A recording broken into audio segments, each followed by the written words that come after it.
Putin is the aggressor.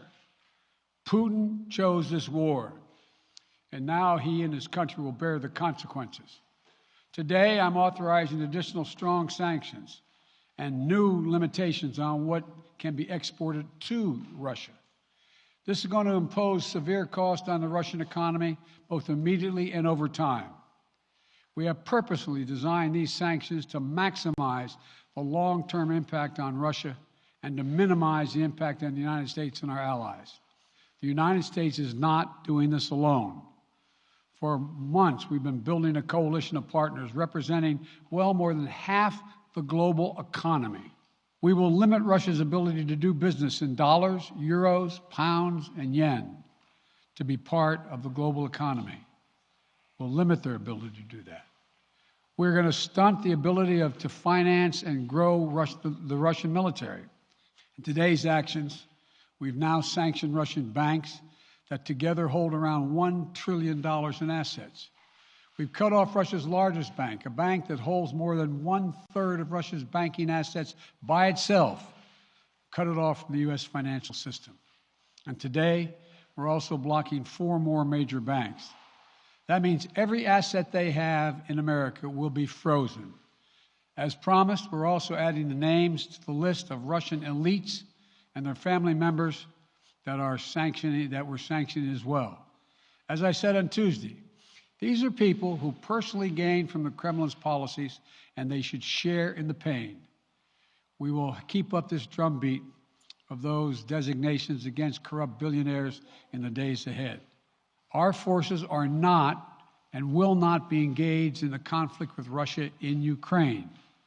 Our forces are not going to Europe to fight in Ukraine, but to defend our NATO allies and reassure those allies in the East. As we respond, my administration is using every tool at its disposal to protect American families and businesses from rising prices at the gas pump. You know, we're taking active steps to bring down the cost, and American oil and gas companies should not exploit this moment to hike their prices to raise profits. I know this is hard and that Americans are already hurting. I will do everything in my power to limit the pain the American people are feeling at the gas pump. This is critical to me. But this aggression cannot go unanswered. If it did, the consequences for America would be much worse. America stands up to bullies. We stand up for freedom. The United States, together with our allies and partners in Europe, will support the Ukrainian people as they defend their country. We'll provide humanitarian relief to ease their suffering. And in the early days of this conflict, Russia propaganda outlets will keep trying to hide the truth and claim success for its military operation against a made-up threat.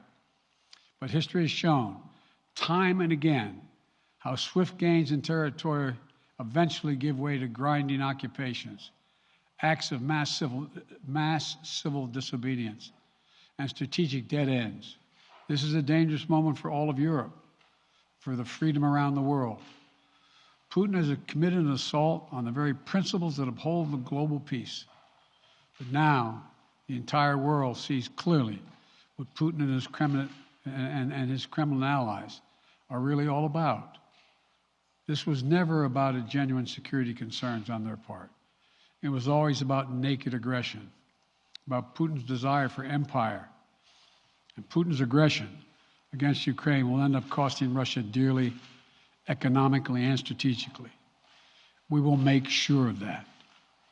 Putin will be a pariah on the international stage. NATO is more united than it's ever been, and I have no plans to talk with Putin. There is a complete rupture right now in U.S.-Russian relations if they continue on this path that they're on. And in terms of a Cold War, that depends. You have the vast majority of the rest of the world in total opposition to what he's doing. In the contest between democracy and autocracy, between sovereignty and subjugation, make no mistake, freedom will prevail. God bless the people of a free and democratic Ukraine, and may God protect our troops.